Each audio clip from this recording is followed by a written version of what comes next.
A Republican candidate for the Republican primary for governor in the state of Nebraska who has been endorsed by Donald Trump and just a couple days ago appeared at an event with Donald Trump Jr.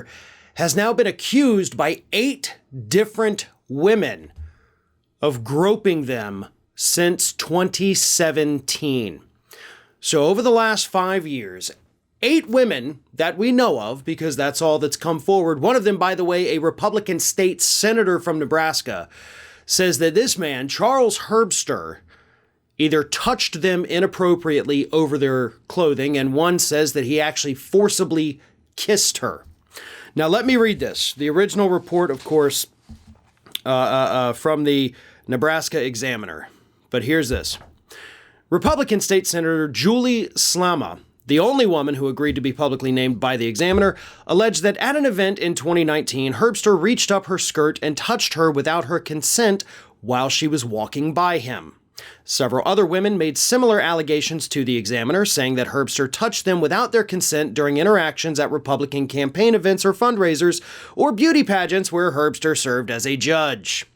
The women told the Examiner their reasons for not coming forward publicly included fearing Herbster's wealth and influence and the impact the allegations could have on their future careers in Republican politics.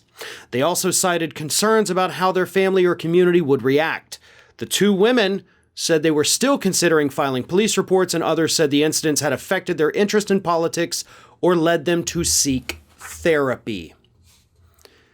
And this is the guy that Donald Trump wants to be the next governor of the state of Nebraska.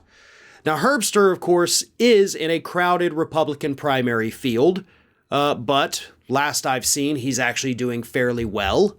So he was kind of cruising towards that nomination. The Trump endorsement actually helped him, but these new allegations, I'm willing to bet, are not going to work out so well for him. And again, one of the women was a Republican state senator. That's the woman who says he reached up under her skirt. And they were all Republicans, by the way. These happened at Republican events. These were Republican women. It's not like this is some kind of Democratic op to make this guy look bad. These are members of his own party. And you heard the reasons right there why they were afraid to come forward beforehand.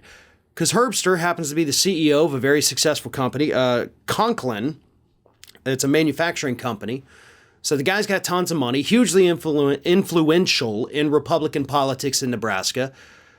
Kind of sounds a lot like somebody else we know of, right?